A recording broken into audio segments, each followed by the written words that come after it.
So what's up, Dee? How are you? Really good, really good. How are you finding lockdown? Yeah, it's something different anyway. I actually started a new job during the lockdown, which was probably a once in a lifetime kind of a thing. Yeah, I'm down. I actually like I usually live in Dublin, so when the coronavirus kind of came to Ireland and it started off first, I kind of moved down to West Cork. So I've been here for the last few weeks, just training away. So yeah, like I'm trying to make the most of a bad situation. Yeah, how's it in terms of home workouts? Is it just kind of your usual body weight exercises, or do you have anybody who could maybe hold pads or something for you? Yeah, so my little sister actually does kickboxing as well. So Oh, great. I can train away with her. So it's great. Yeah, it's really nice to have. So at least I have her as like a training buddy. So some mornings, like, motivation might be lacking, and I have her like dragging me out of bed, being like, you promised we were going training. So yeah, it's good. It's at least I have that. I'm really lucky, and like, I really appreciate like her kind of putting in a bit of time as well. Did you have any fights coming up that happened to be cancelled because of coronavirus? Uh, no, unfortunately. So I turned pro in MMA last year, and it's been hard enough to find fights, to be honest. They were kind of lining up for me to fight in Florida for the 25th of April, but two girls actually pulled out before the coronavirus hit at all. So, it wasn't looking good for me to have a fight. So hopefully now maybe, if things go ahead for like July, and if not, like look the later end of this year. Yeah, what promotion would those fights have been with? So the one in Florida would have been Contenders MMA. So it's kind of the UK promotion. So they've had a lot of they've had a lot of shows in the UK. I think they've had like maybe 30, 31, and this was going to be their first in the US. So they'd put a lot of time into organizing it. So it's a shame it wasn't able to go ahead, whether I was going to be fighting on it or not. But like, look, I would be open to like fighting with them again. Um, and then, July, like I know Cage Warriors is coming to Cork, so it would make a lot of sense for me to fight on that. And that would be one I'd be very, very interested in fighting on. Would you be hopeful that that's still going to go ahead? July, like you would, like you saw, like, Graham put in a lot of effort for the last card to put it on, with no spectators. I can't see that kind of thing happening in Cork, but you'd hope that like maybe towards the end of May this would all clear up. So, you have a full month there in June. So maybe July could go ahead or go ahead at a later date. But like definitely it would be amazing to have a card in Cork, you know. Yeah, so I think that could be the challenge. I think that's like a lot of these sporting events. I've said a good lot of people are on. It's fine to say that, oh, yeah, July is like we can hold these events, but if people haven't been training in the build up, it's like, well, they're not going to want to compete then. Yeah, yeah. Well, like, I imagine that most people are trying to get in as much training as possible. I know that you can't do, like, I don't, like, I have no one to train jujitsu with, but, I'm still trying to do my conditioning, all that, like, explosive kind of work that that you'd need your body to be able to do for wrestling, for jujitsu. So I'm trying to get that as much as possible, and like that, practice as much technique as I possibly can, like myself, or I'm gonna have to try like bribe my sister into being my dummy for jujitsu. So we'll see how that goes. You never know; she might get the bug then. That's it, and like she's so we're from Bantry in West Cork, so I think the closest jujitsu gym is in Bandon, but she's going up to college next year. So like it would be, I told her to give it a go, and if it was for her to go for it, but I wouldn't be like actively pushing for her to do like MMA, because it is like it's a different ball game to kickboxing. Yeah. So how did you get started in kickboxing? So when I was younger, I would have been into like a load of different sports. So I started kickboxing when I was 8, but I was actually doing indoor training for cross country running. My mom was late collecting me. It was during the winter, and I saw them doing the kickboxing. So I think we had done our training from 7 to 8, and the kickboxing started at 8. And when I saw them doing that, I was like, Mom, like I want to try it, like. And she thought I'd give up like after a week, and I ended up, doing it. Like I'm still kind of involved in kickboxing. My older brother started with me. My younger brother then started, and Granya's involved as well, my younger sister. Then my dad was so sick of going to all the competitions that he's a referee as well. So obviously he doesn't referee our fights, but yeah, so the whole family. I think my mom did it for a stint as well. She did one of the classes. So yeah, we all got very involved. Like all the other sports I was playing a bit of tag rugby. I was playing, camogie. I was doing basketball, Gaelic football, and like that, the athletics. And they all kind of fell away as I got to, when you get to the point of like 16, you're like, you kind of have to choose between them. Yeah. And at that stage, I was kind of going international with the kickboxing. So, that was kind of the turning point for everything. But do you think there was maybe like some crossover? Do you think all the other sports helped you in kickboxing? The fact you were just maybe just athletic in general? Yeah, so 100%. Like the athletics definitely gave me that like base fitness. I rarely got tired. But I had like from the Gaelic, from everything, I had like just my legs were so strong, and they were so it took me a long time to be able to kind of kick fluidly. It was trying to train that muscle into like a fast twitch rather than the slow twitch you'd have from like Gaelic football. Like they're different sports. They have different demands. Like I was probably doing a lot of aerobic fitness, whereas now like MMA, kickboxing is very like explosive anaerobic. So it's probably a big. It took years. It took years to train, but like it was good. Did you start getting to competing straight away from the word go, or was there a bit of time where you were just training you just enjoyed training? So I think it would have been maybe a year after I started. It was like a local competition in West Cork, over in Skibbereen. I think I ended up coming like third or second in my first. I think I still have the trophy for it lying around as well, like 2001, I think it was. Uh, so yeah, like I kind of did. And then, even though there was like gradings going on, I was always way more interested in the competing and in the fighting part. So I think I did my first nationals in 2009. I came second, so I got a bloody nose in the final. I was actually winning the fight, and they couldn't stop it. The medic couldn't stop it, and I was kind of like really like eager. I was like, no, just put like cotton wool or something.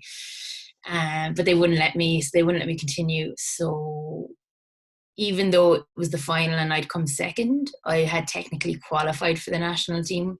But because it was my first year, my coach was kind of like, look, we'll wait till next year. So in 2010, I won the nationals, and I competed in my first world championships over in Serbia. And I think I had 3 fights. So I won my first 2. And then it ended up being an all Irish final.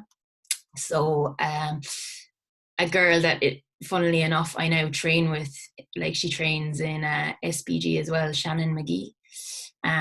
It was me and her in the final, all Irish, and she beat me. So I came second in the world, she came first. Yeah, so it's funny how then like 10 years later, like she's training in the same gym I am, like, Yeah. but it's an MMA gym, where jiu-jitsu and like Thai boxing. But yeah, so it's funny how everything kind of comes full circle. And at that time, would you have been like what was the club? Was it mostly a points club, light contact, full contact? What discipline? No. So I trained in West Cork Kickboxing Club under Ian Kingston, and predominantly light contact. I could probably count on my hands how many points, like fights I've ever done. Yeah, it's always been light contact, and yeah, I think it's light contact is, it's more like boxing because it's continuous. You're not stopping, you're not starting. It requires a different type of fitness to, the points fighting, because for points, obviously everything has to be, it's like in seconds, it's in milliseconds sometimes. Whereas for light contact, you're going for 2 minutes straight. And you're not going full force like you would in, well, I think it's full force the body now, but it's a lot more technical and a lot faster than, say, full contact then, which is in the ring. So there's kind of that happy medium there. And it's quite like, it's a good one to progress into, or like to transition into the likes of full contact, K1, and in the continuous now, say, similar styles on the mats, you have low kick. So, and that's kind of like similar to K1 without the knees. So that's what I like have been competing in for the last year with kickboxing, is the K1. I think I've done one, I did one light contact competition over in Bristol, all right. But K1's kind of the part of kickboxing that I love. I love the knees. It's really, and it is the best thing for me to be training for MMA. Yeah, seems to be a good transition between like the guys, like even the Shelleys, Adam and Ryan. They had yeah, Adam and Ryan, they're training over in Swords, yeah. Yeah, so they Team like, KF. yeah, that's the gym, yeah. Like that, even they had they did a couple of K1 fights coming from Taekwondo. They had a couple of K1 fights before they stepped into going into the cage, because they felt that it was coming from more kind of tatami sports, to needed to kind of feel that ring, and where you can't just step out. That's it. But I feel one thing from my own experience in MMA, and Ryan and Adam can probably tell you the same. Like I think some MMA fighters aren't used to kicks or straight kicks like that, that like powerful side kicks, powerful front kicks. A lot of people, some fighters wouldn't be used to that. And I found that it is one advantage I've definitely had going in against other fighters competing in, like, say, the amateur worlds for MMA, and even, in the UK and Ireland. It's a big, big advantage. And like that, like Adam and Ryan are, like, from a Taekwondo background, did the kickboxing, but like unbelievable kickers, like, so yeah, it's good to see the transition. And another person then is like Shauna Bannon is now training in SBG T24, and that, like, that, another outstanding kicker, and like competed at the Worlds and did really, really well. So I think she came second in the Worlds. She lost out to China, but like unbelievable performances like throughout, and like that, the kicking is really, a big, big advantage to have. Yeah, it's like, yeah, definitely. I think a big thing of that is it's used to the hands, but not used to them. Like you said, them long kicks. The distance is just that bit. Yeah, you have that like longer distance where you're catching people with shots, and you can close the distance a bit better.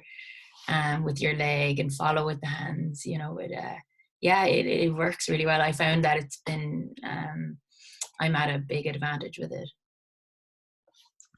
I think, what to touch on is like, I find it always mad that in WAKO that the Irish Open is seen as being as big, if not bigger, than the World Championships. Yeah, so, it is 100% agree with that. So the Irish Open is hosted every year, the kind of last weekend of February, first week of March, in City West, and it brings, I think it's over 4,000 competitors. I'm not sure how many were there this year, but it's huge, it's massive, and to win the Irish Open is a big, big feat, because not only do you have see, the World Championships, you're fighting the person who came first in the nationals from every category, or from whatever countries enter. So every country is only allowed to send one athlete. per section. Whereas in the Irish Open, like you have, like, say, Italy's first, second, third, fourth. You could have, Germany's first, second, third, fourth. You have everyone there, and you have so many more fights. You could have, say, when you're fighting in the light contact, you can compete in more categories. So I could go in and fight at -60, -65 light contact, and do both weight categories for light contact, and you can do the same for points. And you could have 5-6 fights, on the one day, or you could have 4 fights one day and 2 fights the next day. Like, if you keep winning, you keep fighting till the final. So it's grueling on the body. Like, you're taking a lot of, it's tough. Like, it's a tough competition to win. I've started the last 2 years. I've competed in K1, and I found it like that less grueling on the body, because you're only having 1 fight per day. Like, max, I think the max they're allowed to do is 2 on the one day. And I think the worst part for me about like doing the K1 is the fact you have to weigh in every morning. But it also kind of rules out, though, people cutting massive weight. So in the light contact, you could have someone who's ballooned back up 5-6 kg because you only have to weigh in once. But then for the K1, at least that morning they were the same weight as you. So yesterday. But yeah, huge competition. Huge. What was your experiences in terms of like maybe success at the Irish Open? So my first Irish Open was in 2010. No, sorry, 2012, maybe 13. And I went in as a novice because I was still a junior. And I won the novice. No, I got to the final of the novice, but then the coach whose fighter I was fighting complained because I was after winning the nationals, but I was a junior, so I technically, if I'd gone into the advanced, like you have to be over 16, or if not over 17 to compete in the Irish Open. So I think I was maybe like borderline able to compete. And then I competed in the senior, or in the advanced, as well as the novice. And I think I got knocked out after my second fight. But like, you fight some like unbelievable, like, because you'll fight people you wouldn't necessarily have met in the Worlds, because people will change weight categories, or they might go into 2. So it's a really good competition for testing your ability. I've won the Irish Open once, and I won it last year in the K1. I won against Stella Hemmetsberger. I think she is the current European or WAKO world champion. I'm not 100% sure, but I fought her again this year, but because like I train MMA like 6 days a week, and K1 might only be 2 or 3 days of that, or 2, but you could see, like, I fought her this year in the final on the night show, and she had my style, she had it sussed from the year before. So like, the whole plan is like, look, next year, like, put a bit more time into the K1, the leg kicks, and like, third round against, that's the one thing, I'd love to fight her again, to have that experience, and have that, like, she's a very technical fighter. Really, I really enjoyed the fight, and it was quite close. So yeah, it's a really, I think it's one of the best competitions in the world to test yourself against, for what, like, no matter what discipline you're doing, for the points, for the light contact, K1, full contact. I think it's 100% one of the best. What was the experience like of being on the night show? Because it looks pretty class, the night show does, I always find. Yeah, no, it was see, because of the MMA, like everything is like so I was quite used to, having that kind of a surrounding where you've the music, the lights. Yeah. But for kickboxing it was a bit of a novelty. I really enjoyed it. It just kind of, it feels like a bit more professional, and there is that kind of extra bit of pressure. You're like, oh, like people are just watching this fight. Whereas when you're in the arena and there's like 12 tatamis and 2 rings, you don't really care who's watching. You don't really like feel like, but on the night show, they're just watching you. They're just watching your fight. So there is, I suppose, a bit more pressure. Um, but I enjoy it, like, from the MMA now, and like there feels like a bit of a buzz. It feels like how it should be, you know. Whereas when I go on to the tatamis now, I'm kind of, I feel like it's almost like a training session, you know. Whereas the big rings and the lights, it feels, it's fight time, And so then, how many like WAKO Europe, like Europeans or worlds would you have done then when you first, after you first went on to the national team? So I competed in 2010, 11, 12, and 13. I took a break in 2014 because I'd kind of gone to college. And, when you're doing a sport from when you're 8 years old and it's like predominantly competing the whole time, I think I'd broken like my finger as well. So it was a good time to take a year out from. I didn't totally stop competing. I went to the Irish Open that year and I did a few more local events, and I would have competed in the nationals, but I just wouldn't have gone away for the worlds, or I think it was possibly, yeah, it was the worlds that were on that year in Turkey. So I didn't go. It was a good time to take a year out. And then the following year, I went to the Europeans in Slovenia, and it was my first year as a senior.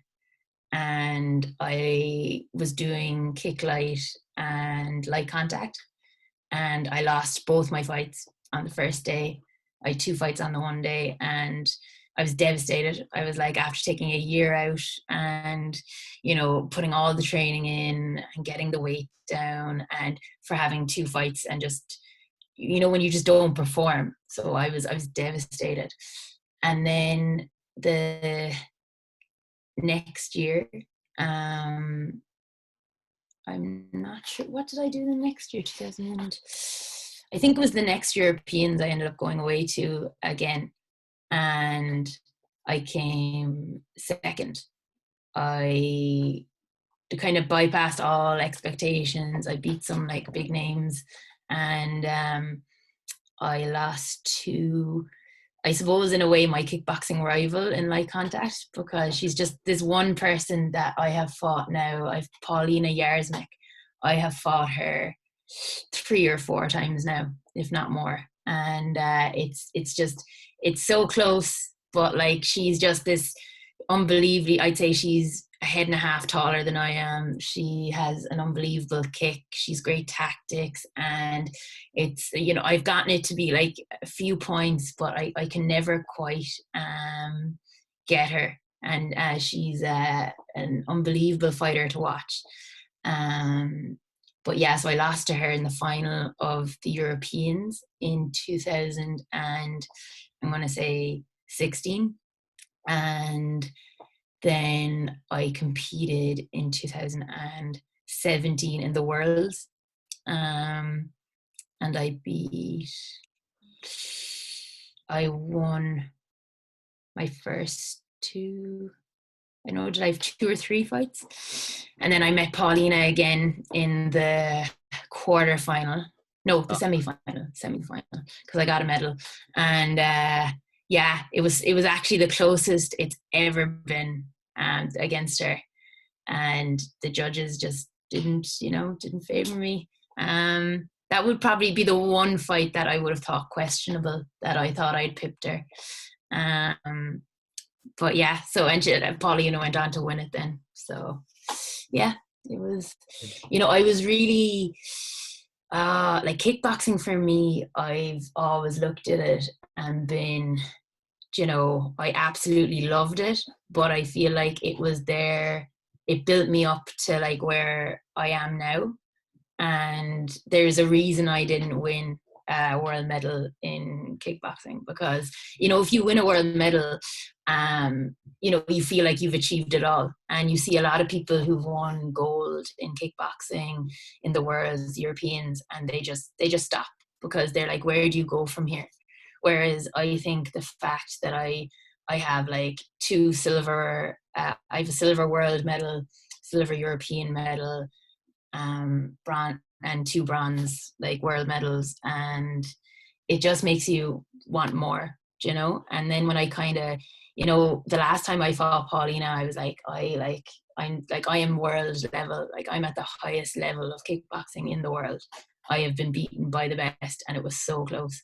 So then when I've made this transition to MMA, and I've my record when I finished up amateur was, I think it was 7-3, and two of those losses were at like the world championships in MMA. So for amateurs, which is huge to be able to say that. And I fought one Irish girl out of all of my MMA amateur fights, and I went away. I came third in the world in amateur in 2018, and I was beaten by an American. And I'm like, I am like, again, at that world level, but not quite getting there. So now that I've gone professional, I feel like there's that opportunity now to like really, up the ante and,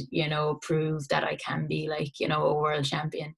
But it just, I kind of look at everything that it happens for a reason. So I didn't win gold because it wasn't the time. Like the time is going to be, at professional when it matters, Yeah. Do you feel that kind of the experience from kickboxing of going on, like I said, going away to different countries and fighting people from different countries, do you think that benefited them when you went to MMA, and like that you were going to different tournaments in different countries and fighting people from different countries, where sometimes if if you've merely just went straight into MMA, you maybe wouldn't have had that experience of fighting people from different countries and traveling away if you've only been maybe fighting on local shows, and then all of a sudden you're into this setting of you're going to, I think it was maybe the last one was on in, was it Dubai? Suddenly you're flying over to there to fight these people. Like that can be a challenge, but you maybe had a bit of experience there because you had from kickboxing of putting in training camps, getting on flights, flying then to fight people from different countries. Do you think that was a benefit? Oh, 100%. It felt normal, you're traveling, you're getting on a plane, and you're cutting weight, so it's hard, but you're like, I'm used to doing that from when I was 16. So, it's not daunting. It's not like, you're going to a new country, and it's more excitement about, but you also, like, I've been going to foreign countries kickboxing since 2010, but like it's not a holiday. And when I was that age, I knew it wasn't a holiday, it was for more. So I could have seen people fall into the kind of trap of like going to a new country, oh, let's, and seeing it as like that, like treating it like a holiday and being a bit more relaxed and maybe not as focused as they should have been. Whereas I know I'm going, and I'm going for a purpose, like, and it's for like, doing the sport like that I love doing. So yeah, definitely from like a mental perspective, it prepared me well for competing and traveling now. And you kind of realize when you're traveling to a foreign country, like things can go wrong. So you might show up at like your hotel, and they might not have, say, like a bath for you to cut weight in, or a hotel mightn't have had a sauna. But because I've come across so many things since 2016, like, or since 2010 going away, that you're kind of, when things don't go according to plan, I feel like I deal with it a lot better than someone who might have like be going away for the first time. Something goes wrong, and it's all of a sudden the worst possible thing in the world, and it's all they can think about. Whereas, you know, I feel like if, you know, something pops up that I wasn't expecting, or, you know, something's not ideal, that like mentally and like emotionally I'm like able to deal with that like a lot better, you know. There's no panic, there's no like everything will work out, like, you know. Yeah, you say, because like I don't think it's much of a coincidence. Like you switched over and were successful at those amateur, like the amateur world championships, and then you see like that even someone then like coming from kickboxing, Sean O'Bannon, going in and being successful in that kind of setting, because it's very similar. It's just a different sport. Yeah, just a different sport, like. And you know, when I started, yeah, like I think some people maybe in the amateurs aren't, because like Shauna would have done a bit of like contact as well, and like, you know, that like pressure fighting, that relentlessness of like keep going forward, throwing shots, you know, being able to take shots and keep going forward, you know. um I feel like that would probably have been one of the biggest advantages for like the likes of myself and Shauna going into MMA, that people are used to maybe people getting stunned from a shot, whereas, you know, I'm going to take a shot and just keep, you know, throwing back. So yeah, and like that, like, you know, you're walking in to a ring, like, I'm sorry, you're walking onto mats in kickboxing, you're walking into a cage, but you're used to like that whole preparation of the warm up, the walkout, you know, the judges, you're used to, you know, kind of, you know, the live stream of the cameras, like it's that stuff you're not thinking about because it's so normal to you when you're doing it. How did you find in the transition when you started to bring in the jiu-jitsu and the wrestling and all that other stuff? How was that transition? Yeah, so it was tough, like, because again, like jiu-jitsu, wrestling is like physically, it's so physically demanding that, you know, I started, I'll go into how I started MMA first. I was in college and I was really involved in the boxing club in UCC, and Aaron, like runs the MMA Cork gym in Cork, and he was the captain of the boxing team.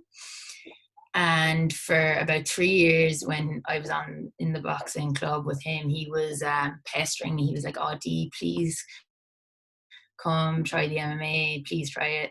And I was like, "Oh no, it's a bit too vicious for me." I was like, wouldn't really be my thing. And then I finished college and I started work, and the kickboxing wasn't really, you know, I didn't really have, you know, people around me training, and, you know, I kind of felt like, oh, I'm missing something here. So I got on to Aaron and I was like, okay, look, I'll come up and try it. I'll come up once. So I went up and immediately got hooked.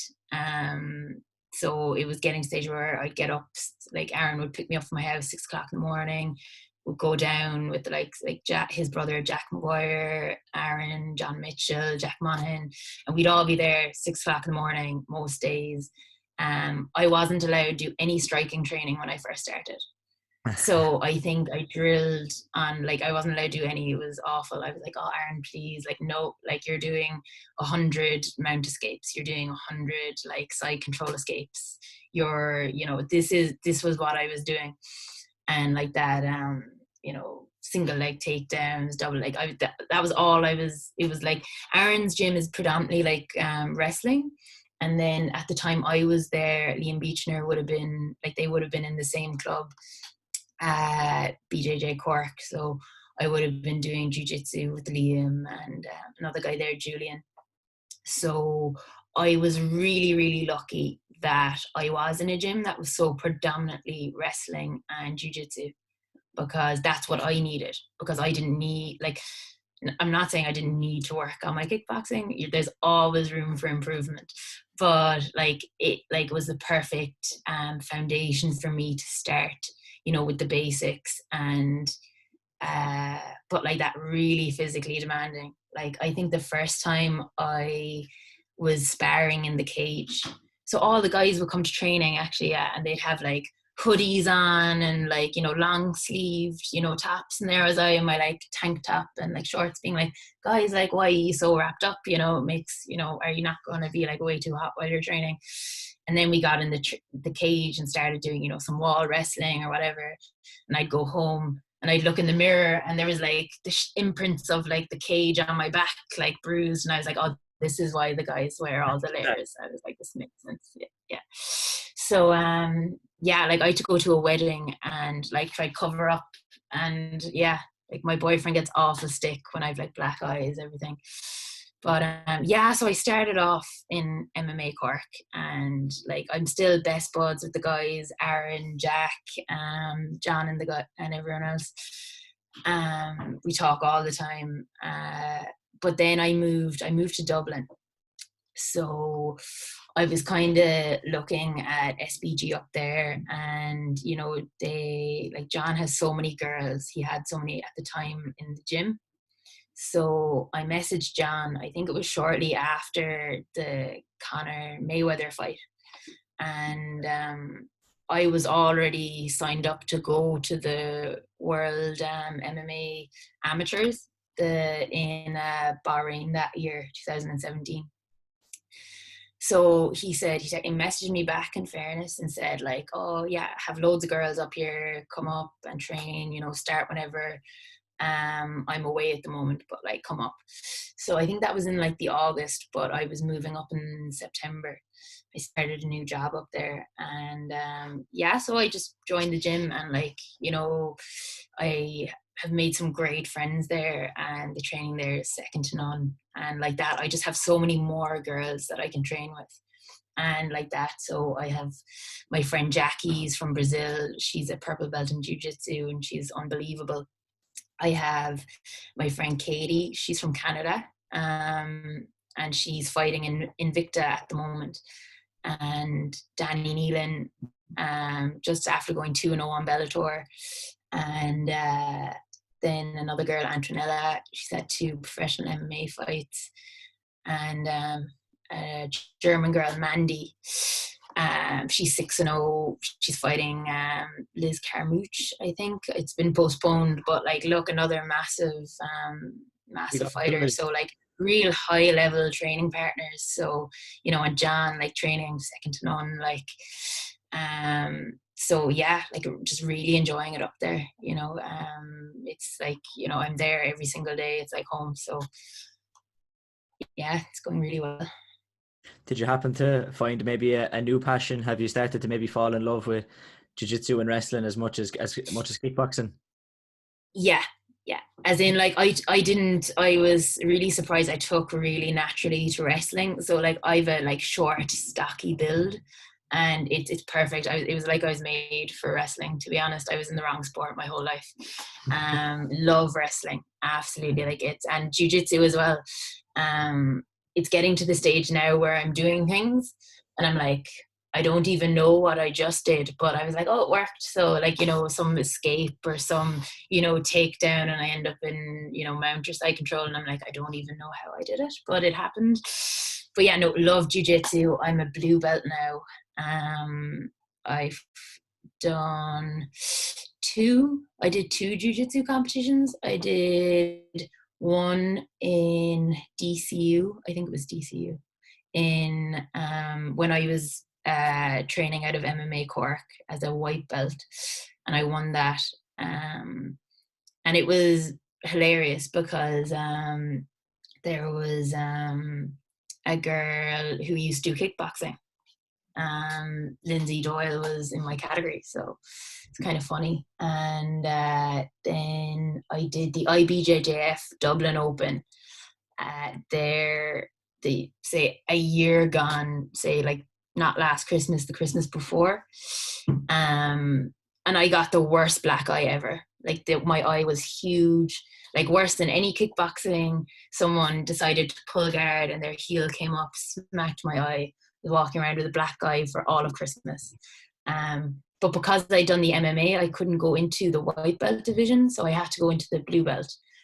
But I ended up winning the blue belt.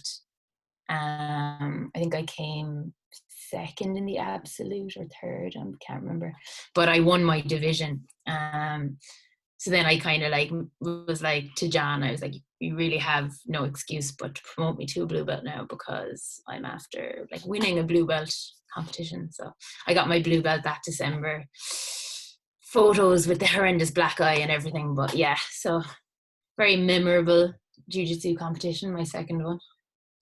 And are you getting past maybe, I don't know, maybe when you started it was a lot of defense on the ground and against defense and stuff like that. Are you moving to a point maybe now where it's you're looking to go for submissions? Yeah, so funnily enough, I would be a very defensive, like jiu-jitsu, I think, player anyway. Um, when I first came to the gym, one of the guys is turning around being like, you're like anti-jiu-jitsu. You're actually just like proactively trying to not engage with like jiu-jitsu. I was like, yeah, I know. But my first ever MMA fight, I won by guillotine in the third round. Yes. I think there was like a minute left to go. And it was, to be honest, it was like a fluke. So the girl I was fighting was a lot bigger than me. And I was winning the exchanges, like striking, but she'd taken me down like once, if not twice, a round. So in my head, I was like, I'm losing this fight because she keeps taking me down. So the third round, yeah, I don't know what happened. I just decided, like, she went for a single leg and she was really, really slow taking me down. I was kind of bouncing around and I was like, okay, I'm just going to go for this, see how it goes. And yeah, like, I think it was the longest, like 30 seconds, minute of my life, but she eventually tapped. So I was kind of happy enough with that. So, yeah, so it's funny how that happened. And then yeah, it's just like, pure chance. I think with jiu-jitsu it kind of becomes a bit more natural. It just becomes like a natural movement, like you go for the takedown, then you progress, and then you see openings.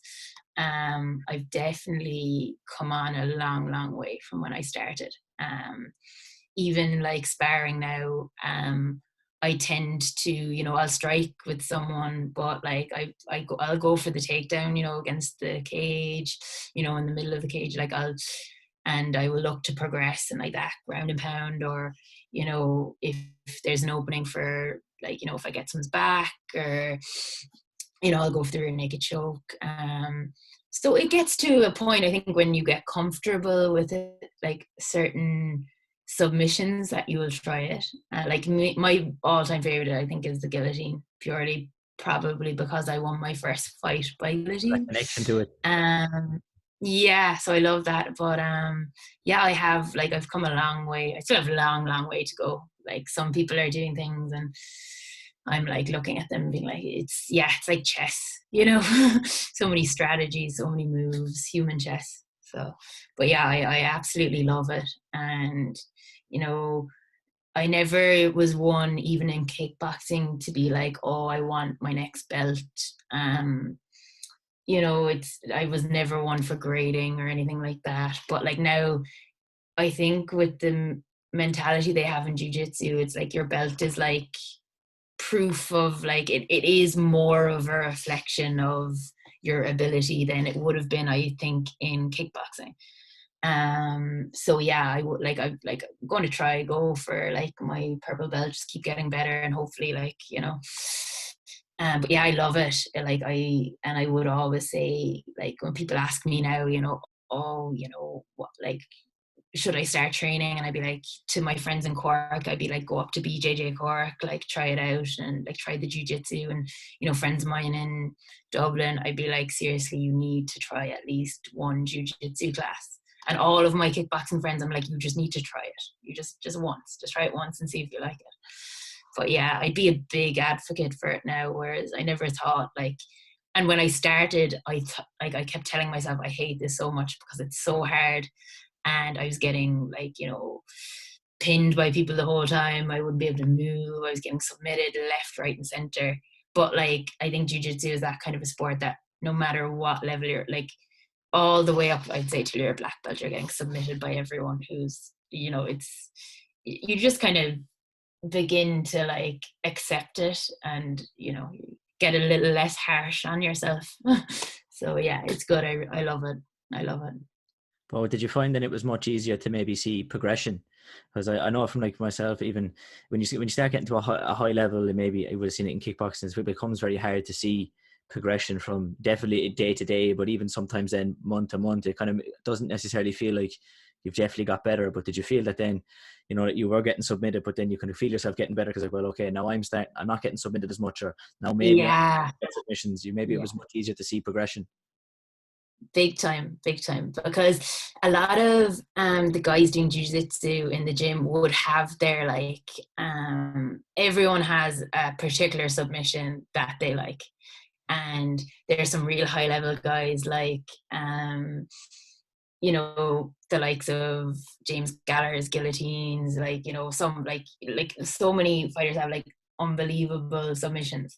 So for me, a win against people like that is okay, I didn't get caught in that, like this training session, or I got caught in it, but I got out, or, you know, they're the wins. So you need to look at jiu-jitsu as in the small wins. It's like, okay, like last week I got submitted 5 times, but this week, oh, I got submitted 4 times. It's one less than you do, and you see progression, and you see yourself getting smarter. You see yourself seeing openings or escaping from a position that last week you might not have been able to, or you see yourself like that's someone the same level as you, you're like you're able to, you finish a submission. Because it's all well and good like getting to a point of like where you can, but some people find it really hard to finish certain submissions like that, like a guillotine. Someone can pop their head out and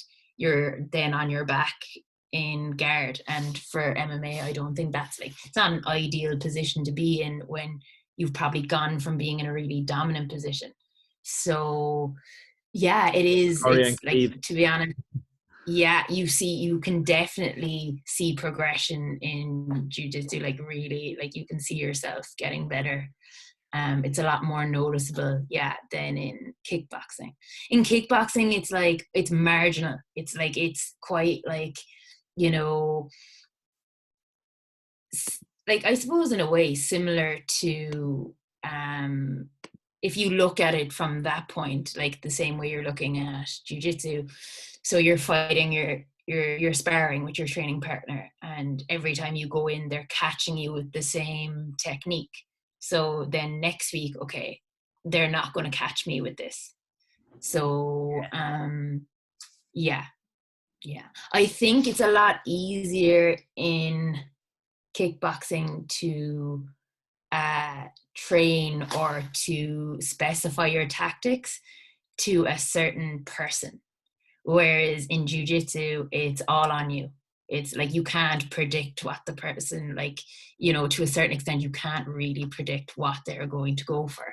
And it's a lot harder to, whereas in kickboxing, I can just Google, YouTube someone and, you know, see their style of fighting. Whereas for jiu-jitsu, it's not as prominent. Maybe I'm just not at the level where I can see that either, but because I'm sure black belts look at certain, you know, other black belts and say, oh, he always does this. But like, definitely right now where I am in jiu-jitsu, I wouldn't be able to prepare for someone's, like, I, in my head, I'm like, okay, they're going to try to take me down because they are jiu-jitsu, predominantly jiu-jitsu. But that is probably the, yeah, that's what I would see being a big difference between fighting someone who's a striker versus fighting someone who's, you know, from a jiu-jitsu or wrestling background.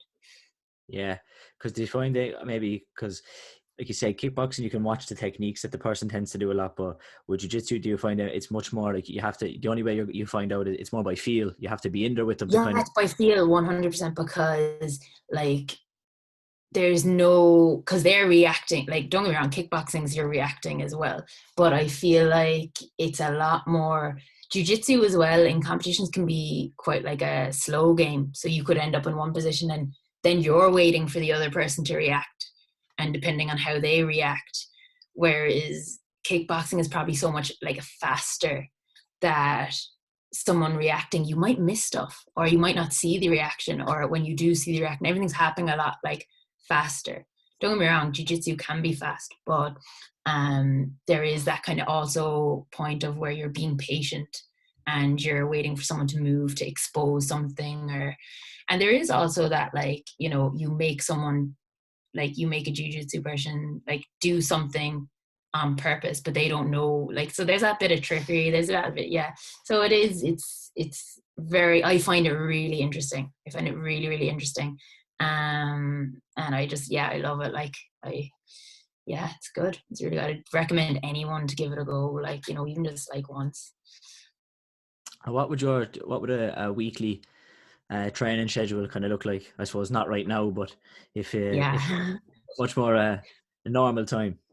Yeah. So like a normal training. So I work 9 to 5. A normal week for me, I would try to get to at least 2 or 3 of John's classes. So the pro team sessions are on during the day. So on those days, I'd go into work at maybe like 8 o'clock in the morning. So I get that extra hour. So I have 2 hours for my lunch break. I go out to the gym. I do my training. I come back. I finish work at 5. And like 4 days a week. So I'm in Dublin Monday to Friday. Friday evening, I go down to Cork City and I train down there. So on a Monday evening, I do, you know, maybe 45 minutes of boxing pads. And then I do John's No-Gi Jiu-Jitsu class for about an hour and a half. So I kind of get like 2 sessions in there. And then on a Tuesday, I'd go to the daytime class. And then I do boxing pads in the evening.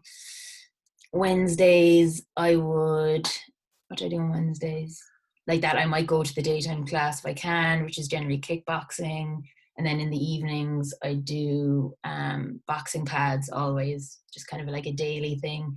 And jump into the wrestling class on a Wednesday. Thursdays, I would again go to like John's class and the day, and the evenings boxing. And then Fridays are my rest days.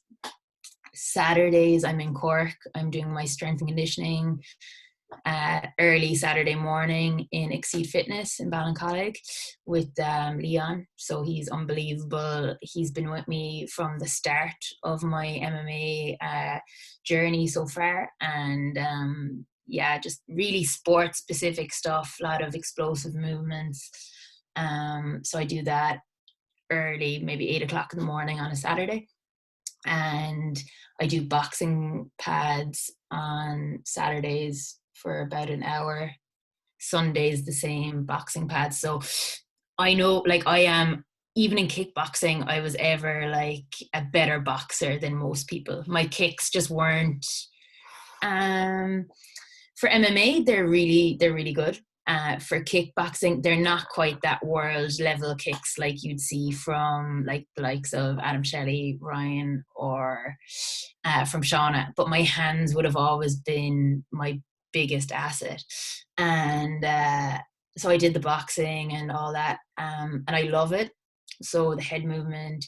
So I work a lot on that just to be, for MMA, when you look at it, every single fight starts out, you're boxing. You're on your feet, you know, people are closing the distance. Fair enough, you throw in a kick to break the distance, but like the biggest thing that does damage is your hands. So I put a lot of time into my boxing. And like that, you know, tweaking small things, head movements, foot movements. So yeah, do a lot of that. Like, but yeah, so I have a fairly hectic week, but I love it, and it works. I do listen to my body though. So if I'm, you know, if I have a twinge in my elbow or my shoulder, I'll be like, okay, I might leave off the boxing this evening, or I might just like work on my legs, you know, do a few kicks on the bag. So like that is probably as well one of the greatest things about MMA. So even so, I could roll my ankle, and so I can't kick for a while, or I can't really wrestle or put too much weight on it, but like I can punch. So I strap it up, throw on my boxing boots, and like little movement, but you can still work away. So I had a bad shoulder injury, March of 2018. But like, so I was out of the gym. I was out of the gym for a week, but after a week I was back. Obviously I couldn't wrestle, I could do limited jiu-jitsu. So it's a good one that you can kind of work around a lot of injuries. And you can still stay active to a certain extent. So yeah, I've been lucky, touch wood, that I've had no really really bad injuries. How do you Just yeah. find it? How do you find balancing a full-time job and all the training sessions? Yeah, so it's hard, but I couldn't see myself doing anything else. Um, like obviously I would love, and the whole idea would be to be in a position where I don't have to work and I can maintain the lifestyle I want from fighting. But at the moment, I have to work, and I'm lucky to be doing a job that I'm interested in. So I work in kind of finance. So I assess businesses and, give them, like, well, the company I work for that will assess them and approve or reject loans and for businesses. So it's all positive, new money, all that. It's really interesting. I did maths in college, so I would have always been it would just have come easily to me. So like, and juggling work. So the last company I worked with were really really good to me. So they really like promoted the flexible working.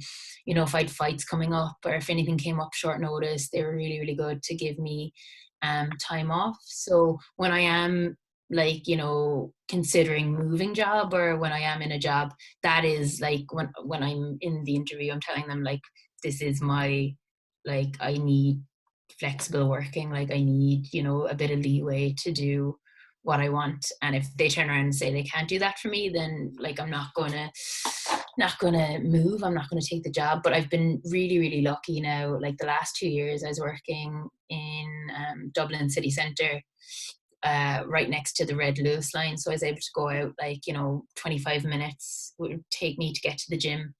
So it was doable, like it is. And like when I'm in Dublin, I'm there like my whole, like I'm just working and training.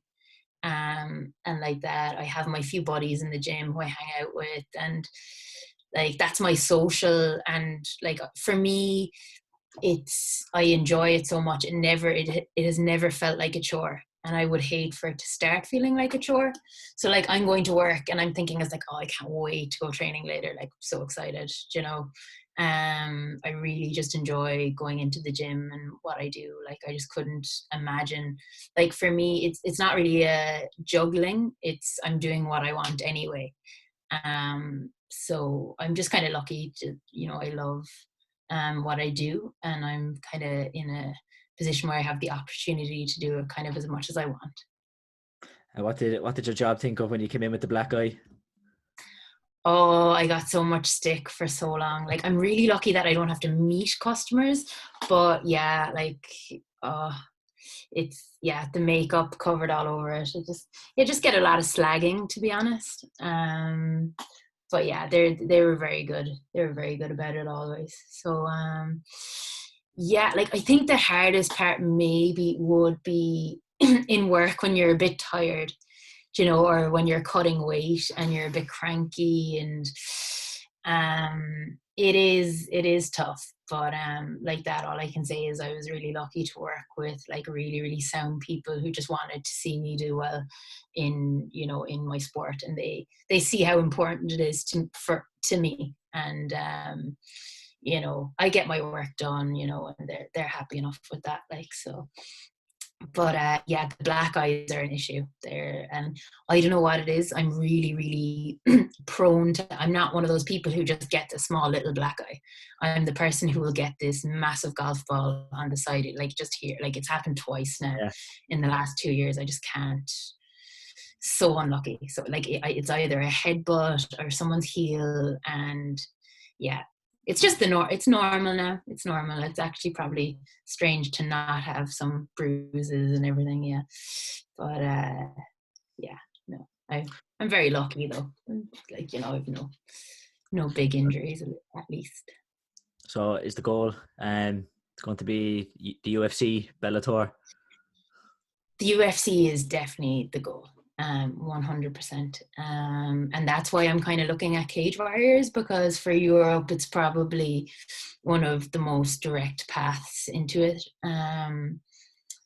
Like, for yeah, like it is like, I want to fight in the UFC. Like, who doesn't? You know, it is the Yeah, most competitive. It is, you know, the pinnacle kind of that you look at, and it does, I suppose, it draws a bigger crowd. So yeah, I'd be looking to fight in the UFC in the future. I just need to, you know, rack up a few fights, you know.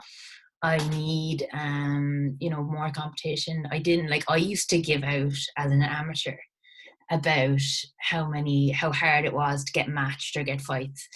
But like, in a way, it was like a blessing. You had the world to compete and you got so many fights if you kept winning. But as a professional, I'm finding it tough, because even though, I'm 0-1 because I lost my professional debut. I fought a girl who was 3-3 she's from Montreal. So I fought her in Montreal for my debut. Like, it was a tough first fight to take. But like, at the same time, you know, I learned a lot from it. It's totally different to amateur, totally different. But like, I enjoyed the experience, and like, I wasn't outclassed, so I kind of wasn't disappointed in my performance. But if I was to go back, I would probably have just, you know, thought more about the game plan, maybe. But like that, yeah, sorry. So I'm 0-1, but like, I like people who are 0-0, and like having their debut, and you know, other fighters they've looked at, like, they're turning down the fight because like, maybe it's the kickboxing experience. Like, you know, a lot of people making their debut may not want to take a fight against, you know, an accomplished kickboxer. So yeah, it's just about being patient right now and keep the head down, keep training, and you know, it's, yeah, just hopefully get a fight soon, you know, before the end of the year anyway. yeah. I'd be hoping. I'd imagine it's frustrating when you're used to being active and competitive, and then you're having to wait so long between fights. Yeah, and that is kind of the biggest reason why I'm staying somewhat active with the kickboxing. Like, the plan this year, like, the nationals for kickboxing will still go ahead at some stage, I presume. So I was always planning on competing in them, and there wouldn't be as many shows like in kind of October, November, December. So, well, maybe now with COVID happening, like, I'm sticking in my head that, like, I'm still going to like compete in the kickboxing Europeans in K1, just to stay active, because, you know, ideally for me, I would have been fighting, say, April, which fell through before all this happened. But like, in my head, I was like July, you know, September for MMA. Because realistically, like, at this stage, I'm probably looking at two, like, the very max. I'd be very lucky to get two professional MMA fights this year. Um, so that's why, like, I'll stay busy in the kickboxing because it complements it. And like, there's always room for improvement there. And because I am, you know, I've fought at international level in kickboxing, it's hard in Ireland to find the same kind of competition striking wise. So it's good to compete like on the international circuit, and you know, it just keeps you sharp. And then But how did you find kind of coming through, in terms of like being a girl and a woman in kickboxing? That was there ever, like, I know you said that there's a lot of girls in the gym now, but was it always the kind of same when you were coming through to with kickboxing, that there was there many girls in the club that? So from in West Cork, for me growing up, I was also very lucky. So two of my best friends were training well, we became best friends by training together, but Lily Delacour and my friend Danielle McGregor, who isn't in the sport anymore, but we kind of grew up um, training together and competing internationally. So I was really lucky. I think it was only when I went to college that there wasn't maybe as many girls, and when I fought in MMA Cork. From the point of view, are you treated any differently? Definitely not. Not especially in kickboxing. There's so many, female fighters. In MMA, the exact same. They're nearly promoting, female fighters more than, if there's, I think there's a stat, if there's a female fight on a card, that there gets like, is it 10 or 15% more people will watch it or want to go because there is a female fight on the card. So yeah, I think it's probably in the world, like you see, the crowd that Ronda Rousey used to draw, people celebrating the likes of Katie Taylor, you know like Joanna Jared, I can't pronounce her surname, the likes of them, Holly Holm in the UFC, like Yeah, they're big and Nunes, names. Chris um Cyborg. Chris Cyborg, yeah. And so I think, yeah, if anything, women are almost celebrated in the sport. Yeah, I've only ever had like good experiences, to be honest. Especially with like the kickboxing, everything. They've been really, really supportive. I think maybe the only thing would have been people outside of the sport. So people, just regular everyday people being like, oh, like, you're a girl, you shouldn't be doing that, or oh, is it not like a bit vicious, or what does your boyfriend think of that, or you know yeah, I think my parents got a bit of stick when I started, and when my sister was doing it, from people like down here, maybe in West Cork. But like that, like with time, everyone's just kind of become to accept it as like, it's normal, and it's something to like, celebrate more than anything. Yeah, like that. You say it's great that you do see on UFC shows that there is women fights that do main event on cards. And Yeah, and they draw massive, like they draw huge, like viewers, like, so and even it's good. And the last pay per view, like, it was the women's fight that was the best fight on the card. Like the men's main event, yeah, yeah, Adesanya and Romero they're was saying that's fight of the that fight. year. Yeah, so yeah, like this. That's one thing I do like to see, like in MMA, especially like with UFC, is that there's no reason not to have if the women fights as main events, because like that oftentimes they're better than the men's fights. Yeah, yeah, that's it. No, 100%. And I think of all sports that I've ever watched, I think like the I'm not going to name any sports in particular, but there's always the question, like, oh, like, as in, the women's fight are every bit as technical as the men's fight. There's no big gap. It's not, you don't look to say people turning around saying, oh, the women aren't as good, or you don't have those, like, that criticism that some other sports would get, which I think is wrong as well, because it's only, genetics, like, men are built differently to women, and that's how it is. But I think 100% in MMA, there's a lot less of an argument there than for other sports. Yeah, 100%. And then kind of just before we finish up, um, I tend to ask, who would you say is your favorite fighter? My favorite fighter. Yeah, I'm gonna probably have to go with, I think, everyone's favorite, like Conor McGregor. Like, what he's done for Irish MMA is absolutely huge. And he's a gentleman. Like, he strolls into the gym, and like you can just feel like the energy is electric when he comes in.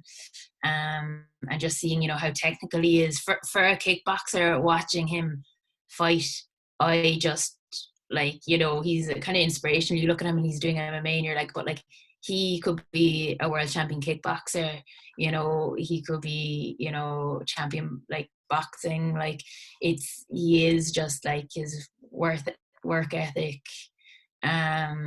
Like I don't care what the media says, like for someone seeing him train in the gym, he is like an inspirational person, and just has done amazing things for the sport.